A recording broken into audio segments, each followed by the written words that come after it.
Assalamualaikum warahmatullahi wabarakatuh. Perkenalkan, nama saya Tiara Reza Putri Azari, NIM 3419039. Saya dari perwakilan kelas Sejarah Peradaban Islam dari kelas E. Nah, di sini saya akan membacakan mid mapping yang telah saya buat tentang peradaban Islam masa Khulafaur Ar-Rasyidin. Nah, di masa khalifah ini ada dua yang menjabat, yaitu yang pertama Utsman bin Affan dan Ali bin Abi Thalib. Nah, di sini saya akan menjelaskan kekhalifahan pada masa Utsman bin Affan. Dan yang pertama-tama saya akan menjelaskan tentang sejarah, terus terjadinya pembunuhan, yang terakhir kebijakan si khalifah tersebut. Kita akan menuju ke mengenal sejarah Utsman bin Affan terlebih dahulu.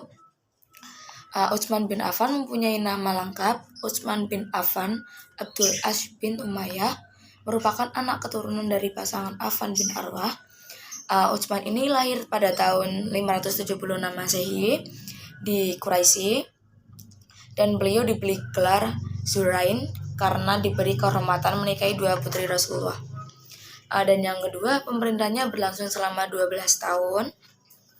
Dan yang ketiga, Utsman terkenal dalam memperluas ajaran Islam ataupun dakwanya hampir seluruh ke penjuru dunia. Terus yang keempat, sang khalifah membangun Masjid Nabawi, yaitu yang dimana masjidnya para nabi, dan sempat memperluas ajarannya di Masjid Nabawi. Dan yang terakhir, membentuk angkatan laut atau dermaga laut, atau terkenal karena penciptaan pertama kali dermaga laut untuk Islam. Nah, itu mengenal sejarah Utsman bin Affan. Dan yang bab kedua yaitu terjadinya pembunuhan Utsman bin Affan. Itu Utsman ini meninggal pada abad ke-655 Masehi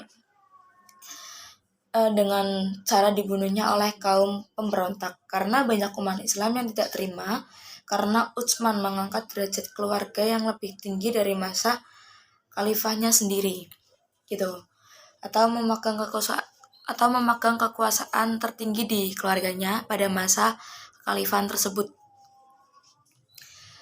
Terus disebut terkenal karena memiliki Utsman ini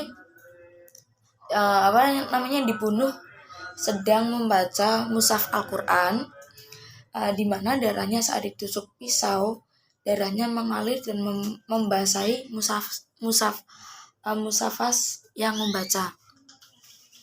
Terus yang terakhir, yang bab ketiga, yaitu kebijakan dalam sosial, budaya, dan pendidikan. Ini bisa dilihat kan, yaitu yang pertama pembentukan mahkamah peradilan, yang kedua penyeragaman bacaan Al-Quran, yang dimana itu kayak di masa Nabi itu kayak Utsman tuh harus ada loh kayak bacaan penyeragaman bacaan tersendiri daripada yang lain. Nah, terus yang ketiga yaitu perluasan Masjidil Haram dan Masjidil Nabawi. Itu saja penjelasan dari Khalifah Utsman bin Affan. Dan yang kedua, saya akan menjelaskan masa kekhalifahan sejarah Ali bin Abi Thalib, yaitu yang pertama meninggal pada tahun 40 Hijriah. Ini yang bisa dibaca. Nah, yang kedua, sang khalifah yang keempat terus dibaet oleh seluruh kaum muslim, atau itu sangat didukung penuh pada masyarakat seluruh umat Islam pada saat pemerintahannya. Terus yang keempat, pada masa pemerintahannya sangat terjadi peperangan. Itu sangat ricuh, banyak peperangan yang terjadi pada masa Ali bin Abi Thalib. Terus pemerintahan masa Ali adalah pemberontak masa Muawiyah ibnu Abu Sufyan.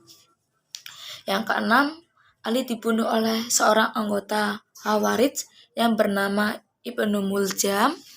Dan yang terakhir merupakan suami dari anak Nabi Muhammad SAW yang bernama Siti Aisyah. Nah, pada masa peperangan Ali bin Abi Thalib itu ada 2 jenis peperangan, yaitu peperangan Jamal dan perang Siffin. Yang dimana Ali bin Abi Thalib ini sangat tegas, pemberani dalam memimpin, dan cerdas dalam piawai dalam memainkan pedangnya. Terus yang pertama kali juga masuk Islam dari golongan anak muda, dan sikapnya pun sangat sopan dan ramah serta berbudi luhur. Itu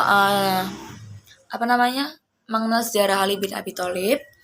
Dan yang selanjutnya yang bab perkembangan budaya dan pendidikan.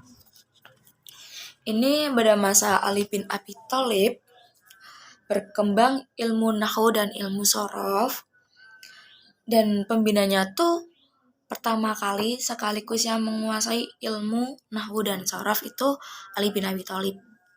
Terus yang kedua ilmu hadis, mengembangkan dan melestarikan ilmu hadis. Yaitu yang ketiga ilmu mistik, piawai dalam mengembangkan ilmu mistik. Dan yang terakhir adalah teologi, atau berkembangnya karena golongan Khawarij dan pertama kali menguasai ilmu alam dan ilmu teknologi. Nah, itu saja masa peradaban Islam pada masa Khulafaur Ar-Rasyidin yang bisa dapat saya jelaskan. Kurang lebihnya saya mohon maaf. Wassalamualaikum warahmatullahi wabarakatuh.